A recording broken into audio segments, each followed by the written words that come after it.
ലോറിയിൽ കടത്തിക്കൊണ്ടുവന്ന 110 കിലോ കഞ്ചാവ് പിടികൂടിയ സംഭവത്തിൽ അന്വേഷണം ശക്തമാക്കി എക്സൈസ്. സംഭവത്തിൽ പാലക്കാട് മേലാർക്കാട് സ്വദേശികളായ മനാഫ് കുമാരൻ എന്നിവരെയാണ് മലപ്പുറം തിരൂരങ്ങാടി എക്സൈസ് സർക്കിൾ പാർട്ടിയും ചേർന്ന് പിടികൂടിയത്.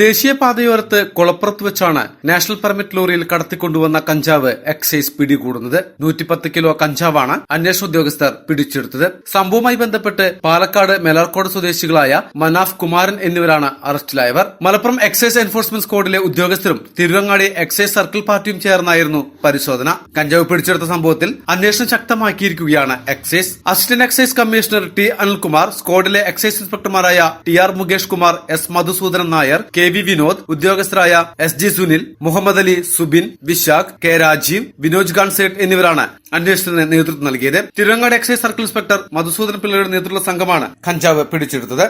സ്റ്റേറ്റ് എക്സൈസ് എൻഫോഴ്സ്മെന്റ് സ്ക്വാഡും തിരൂരങ്ങാടി എക്സൈസ് സർക്കിൾ പാർട്ടിയും ചേർന്നാണ് ഇവിടെ ഈ സ്ഥലത്ത് നാഷണൽ ഹൈവേയുടെ അണ്ടർ പാസേജിലായിട്ട് പാർക്ക് ചെയ്തിരുന്ന ലോറിയിൽ നിന്നും ഇപ്പോൾ 110 കിലോഗ്രാമോളം കഞ്ചാവും അത് കടത്തിക്കൊണ്ടുവരുവാൻ ശ്രമിച്ച പാലക്കാട് മേലാർകോട് സ്വദേശികളായ മനാഫ് കുമാരൻ എന്നിവരെ കസ്റ്റഡിയിലെടുക്കുകയും ചെയ്തിട്ടുള്ളത്. 49 പാക്കറ്റുകളിലായിട്ടാണ് ഈ 105 കിലോഗ്രാമോളം കഞ്ചാവ് ഇപ്പോൾ പിടികൂടിയിട്ടുള്ളത്. വരും ദിവസങ്ങളിലും അന്വേഷണം ശക്തമാക്കാനുള്ള തീരുമാനത്തിലാണ് എക്സൈസ് സംഘം. മലബാർ ടൈംസ്, ചെമ്മാട്.